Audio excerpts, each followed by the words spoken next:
বর্তমান সরকার, বিগত দিনের সরকার, দেখবেন শুধু মিথ্যা কথা বলে। এত মিথ্যা কোনো মানুষ বলতে পারে এটা আমার জানা নেই।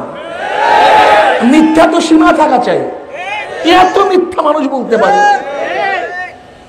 কিন্তু মুসলমান চিন্তা করবে কি, মিথ্যা কবিরা, এইটা করা যাবে না, এইটা বলা যাবে না। কি কথা ঠিক না? পার্থক্য করে বুঝেন? এখানে মূল থিওরির পার্থক্য। একজন মুসলিম যেহেতু মিথ্যা ওয়াদা করতে পারে না, মিথ্যা কথা বলতে পারে না, তার জবান মানুষের জবান, মুসলমানের জবান। মুসলমান যা বলে তাই করে, কিন্তু নাস্তিকরা যা বলে তাই করে না। এর জন্যই যারা নাস্তিক পন্থী, নাস্তিক চিন্তাবিদ, তাদের কথার সাথে কাজের মিল নেই, আর মুসলিমদের কাজের সাথে কথার মিল আছে। আমি এই কথা দ্বারা কি জবাব দিতে চাই? একটু আগে যে বলছেন খলিল সাহেব, অনেকেই বলে হুজুর আপনারাও গেলে তো একই হয়ে যাবে, যে লঙ্কা যায় সেই হনুমান হয়। লঙ্কা হনুমান গেছে, ওখানে মানুষ যায় না, হনুমান লঙ্কায় গেছে। কিন্তু কোন মানুষ লঙ্কায় গিয়ে হনুমান হচ্ছে এরকম কোন প্রমাণ আছে? লঙ্কায় গেছিল কে? আগুন নিয়ে গেছে তো হনুমান, তা হনুমান তো হনুমানই হবে, সে কিন্তু মানুষ যায় নাই। আর যারা পাশ্চাত্য চিন্তাবিদ, আসলে ওরা দেখতে মানুষ, অরিজিনালি তারা হনুমান। তোমরা জীবনভর সংসদে নেছো হনুমান, সেখানে মানুষ দেখবা কোথায়? মানুষ নাও, তখন দেখবা তারা কি করে। এর জন্য আমি মুসলিম, আমার দর্শন হলো এই, আমি যা উন্নয়নের জন্য ওয়াদা করব সেইটা পালন করব। আর মিথ্যুকরা উন্নয়নের ওয়াদা করবে, উন্নয়ন করবে না। উন্নয়নের দুইটা সাইড। কয়টা সাইড ভাই? দুইটা সাইড। একটা আদর্শিক এবং চরিত্রিক উন্নয়ন, রাস্তাঘাটের উন্নয়ন। আমি মনে করি বাংলাদেশের রাস্তাঘাটের দৃশ্যমান কিছু উন্নয়ন হলেও আদর্শ এবং চরিত্রের উন্নয়ন একেবারে নিম্ন পর্যায়ে চলে গেছে। এর চেয়ে নিম্ন পর্যায়ে যাওয়ার কোনো জায়গা আছে বলে আমার জানা নেই। আদর্শের অবস্থা কি? আগে তো ঘুষ একটু খারাপ বলে চুপে চাপে গ্রহণ করত, ঠিক না?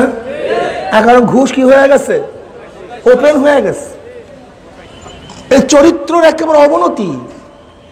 আজকে মদ, জুয়া ওপেন হয়ে গেছে, গাঁজা ওপেন হয়ে গেছে, ধর্ষণ ওপেন হয়ে গেছে, আজকে চুরি ডাকাতি ওপেন হয়ে গেছে। এটা আদর্শ হয়ে গেছে। অথচ এক জমানায় মাত্র 20-30 বছর আগেও এটা লজ্জাস্কর ব্যাপার ছিল, ঘৃণিত ব্যাপার ছিল।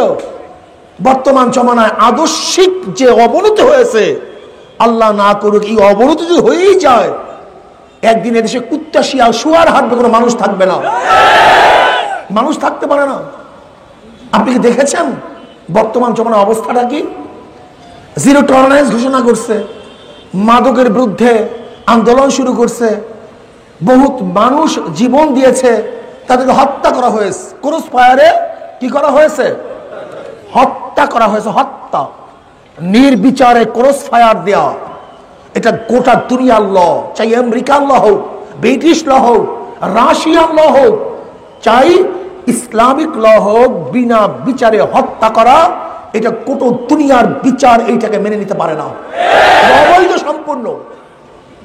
যে যত বড় অপরাধী হোক না কেন, যে যত বড় অপরাধী হোক না কেন, তাকে বিচারের কাঠ গড়ায় তাড়া করতে হবে।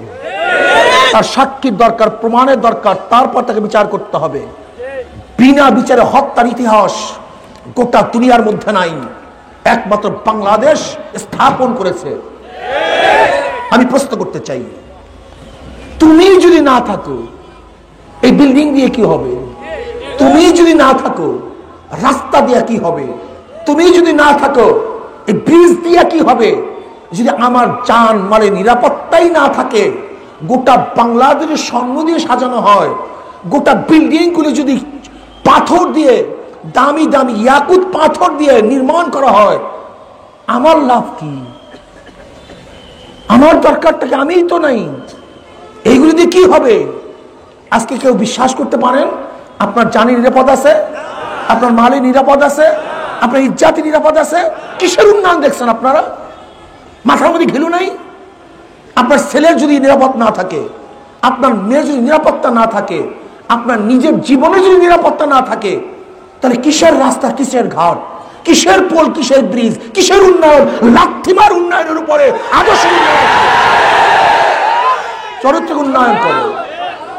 আজীব ব্যাপার।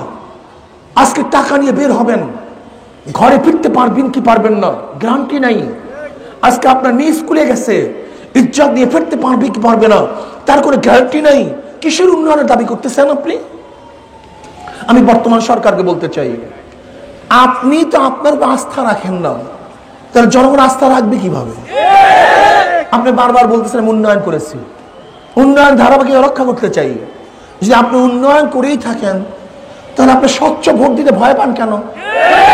নিরপেক্ষ ভোট দিতে ভয় পান কেন? গ্রহণযোগ্য ভোট দিতে ভয় পান কেন? তা নিশ্চিত ভাবে আপনি আপনার উন্নয়নের উপর আস্থা রাখেন না। যদি আপনি আপনার উন্নয়নের উপর আস্থা না রাখেন, জনগণ রাখবে কিভাবে? আপনি তো আপনার আস্থা নেই, আপনি জিততে পারবেন এরকম আস্থা আপনার মধ্যে নেই। আর আপনি বারবার বলেছেন যদি জনগণ আমাকে ভোট না দেয় তাহলে ক্ষমতায় থাকার দরকার নেই। এটা আপনার বক্তব্য, এটা প্রধানমন্ত্রীর বক্তব্য। যদি জনগণ ভোট দেয় তো থাকবো, আর ভোট না দিলে? যদি এইটা আপনার মুখের দাবি হয়ে থাকে, বাস্তবে দেখা দেন। আমি আগে বলছি মিথ্যুক, এরা মিথ্যাবাদী, এরা ধোঁকাবাজ। বর্তমান সরকার ঘোষণা দিয়েছিল মদিনা সনদ অনুযায়ী দেশ পরিচালিত করবে। কি বলছি কি বলে নেই? মিথ্যা কথা, এটা হয় না। মিথ্যাবাদী সংসদে দেখবেন মিথ্যা কথা বলে, বক্তৃতায় মিথ্যা কথা বলে, সব জায়গায় মিথ্যুক ধোঁকাবাজ লুটেরাদের দ্বারা দেশ কোনোদিন উন্নয়ন হতে পারে না। আজকে দেখছেন বিএনপি ক্ষমতায় যাওয়ার জন্য পাগল হয়ে গেছে। তুমি যাবা কেন? কারণটা ক্ষমতায় যাবা কেন? তোমার ওখানে গিয়ে কাজটা কি বলো? জিয়াউর রহমান সাহেব ক্ষমতায় ছিল না, সত্তার সাহেব ক্ষমতায় ছিল না, 91 থেকে 96 পর্যন্ত খালেদা জিয়া ছিল না, 2001 থেকে 8 পর্যন্ত খালেদা জিয়া ছিল না। আমরা দেখছি তো তোমার ক্ষমতা পরিচালনা আমরা দেখছি তো। তুমি আমার জিতে চাও কেন? কারণটা কি? যদি তুমি ভালো কোনো দক্ষতার প্রমাণ দিতে পারতা, তাহলে 96-তে পাবলিক তোমাকে ভোট দিল না কেন? আবার তোমাকে দ্বিতীয়বার ক্ষমতায় নিয়েছিলাম 2001-এ বিপুল ভোটে। যদি তুমি দক্ষতার পরিচয় দিতেই পারতা, তাহলে 2008-এ তোমাকে ভোট দিল না কেন? কারণটা কোথায়? আজকে দেশ নেত্রী খালেদা জিয়া জেলে, কই ভুগি নেতারা রাস্তায় নাই কেন? সব ঘরের মধ্যে কেন? কি কথা ঠিক না? আসলে বিএনপি একটা প্ল্যাটফর্ম, এটা কোনো আদর্শিক সংগঠন না। এটা প্রথম মনে রাখতে হবে। বিএনপি আদর্শিক সংগঠন নয়, এটা platform. Anti Awami League, anti Bharat, এটা বলো, এটা প্ল্যাটফর্ম। যদি anti Awami League, anti Bharat platform ইসলামী আন্দোলনের মজবুতি হয়, তখন দেখবেন বিএনপি প্ল্যাটফর্মের থেকে দলে দলে ঝাঁকে ঝাঁকে সমস্ত মানুষ ইসলামী আন্দোলন যোগ দিবে। এটা বাধ্য, লজিক, এটা থিওরি, এটা টিম। এটা বিএনপির আদর্শভিত্তিক সংগঠন নয়। হয়তো বা বিএনপির অবস্থা ভবিষ্যতে মুসলিম লীগ হয়ে যেতে পারে, এটা হবে, এটাই বাস্তবতা। কারণ বিএনপি এমন কিছু উপহার দিতে পারে নাই যেই কারণে মানুষ বিএনপি করবে। বিএনপির লোকগুলি সাধারণত ভোগী হয়ে থাকে, ভোগী। যতক্ষণ ক্ষমতা আছে ততক্ষণ আছে, ক্ষমতা নাই তারাও নেই। যতক্ষণ প্লেটের মধ্যে খানা আছে ততক্ষণ কাক আছে, খানাও নেই, কাক কাকের জায়গায় চলে যাবে। এটা হলো বিএনপির থিম। কিন্তু ইসলামী আন্দোলন বাংলাদেশ এমন এক সংগঠন, যে সংগঠন আদর্শভিত্তিক সংগঠন। কিয়ামত পর্যন্ত ইসলামী আন্দোলন বাংলাদেশ একটা সিটও না পায়, তাদের সংগঠনের কোনো ত্রুটি হবে না। কারণটা কি? আমরা আদর্শ বাস্তবায়ন করতে চাই। এই আদর্শ কবে বাস্তবায়ন হবে আমরা জানি না। যেদিন হবে সেই দিনের অপেক্ষায় মানুষগুলি থাকবে। আমাদের প্রত্যেকটা মানুষের কি খেয়াল, আমরা কোনো বাকি যুগিতে কাজ করি না, আমাদের কাজ সব নগদ। কেমন নগদ? এখানে আসছি, আমল নামায় সওয়াব লেখা হয়ে গেছে, ওই বাকি যুগের কাজ আমরা করি না। মাকবাররাত কদম আব্দুল ফি সাবিলিল্লাহ ফাতামাসসাহুন নার, আল্লাহ গাদওয়াতুনা ওয়া রাহাতুন ফি সাবিলিল্লাহ খায়রুম মিনাদ দুনিয়া ওয়া মা ফিহা। আমরা এখানে আসছি কেন বলেন তো? একজন ব্যক্তি মেম্বার হবে চিন্তা কার মধ্যে নেই, একটাও না। এখানে যারা আছে কি মেম্বার হওয়ার চিন্তা আছে? ইসলামী আন্দোলন ক্ষমতায় গেলে গোটা এরিয়ার এই কোম্পানিগঞ্জ, এই বেগমগঞ্জের সব চাঁদা আমি তুলবো, এরকম চিন্তা কারো আছে? কারো চিন্তা। টেন্ডার সব আমি নেবো, কোনো চিন্তা আছে? গমের বস্তাটা মাথায় নিয়ে আমি ঘরের মধ্যে চলে যাবো, এরকম চিন্তা করা আছে? দেখেন লজিক। কিন্তু বিএনপির লোকজন কেন নিয়ে আসছে নেতাদেরকে? ও চিন্তা করছে আওয়ামী লীগ লোকজন কেন নিয়ে আসবে, আমি নেতার সামনে লাফালাফি করবো, নেতা আমাকে দেখবে। যদি নেতায় ক্ষমতা যায়, এই এরিয়ার যত টেন্ডার যত সাদা সব আমার। আমি সামনে নেতার সাথে লাফালাফি করব কেন? এই এলাকায় যত টেন্ডার হবে সব টেন্ডার আমার, যত চুরি হবে সব চুরি আমার। অবাধে আমি ইয়াবা ব্যবসা করব, ফ্যান্সির ব্যবসা করব, মদের ব্যবসা করব, গাজার ব্যবসা করব। এটা তো চিন্তা, টেনশন। দুইজনের চিন্তার মধ্যে ফারাক, ডিফারেন্স বহুত। ওরা শুধু দুনিয়ার স্বার্থের জন্য নেতার সামনে ঘুর ঘুর ঘুর ঘুর করে, আর এখানে যারা আছে তারা দুনিয়া ও আখিরাত কামাই করার জন্য ঘুর ঘুর ঘুর ঘুর করে। কাজে যেহেতু লজিক কিয়ামত পর্যন্ত থাকবে, জান্নাত আজীবন, জাহান্নাম আজীবন, কিয়ামত আজীবন। আমার আল্লাহ প্রথম থেকে বর্তমান ভবিষ্যতেও থাকবে। যেহেতু যারা আল্লাহর জন্য কাজ করে, আল্লাহ যেরকম সব সময় আছে, এদের কাজও সব সময় আছে। কি কথা ঠিক না? আর যারা ক্ষমতার জন্য কাজ করে, ক্ষমতা আছে তারা আছে, ক্ষমতা নাই তারাও নেই। এর জন্য বিএনপি এবং আওয়ামী লীগ এই দুই সংগঠনের বিরুদ্ধে যদি মানুষ বুঝতে পারত, এই মানুষগুলি, তাহলে কোন মানুষ ঘিলুওয়ালা, যাদের মাথার মধ্যে সামান্য ঘিলু আছে, তার এক সেকেন্ডের জন্য আওয়ামী লীগ বিএনপি জাতীয় পার্টি করতে পারে না।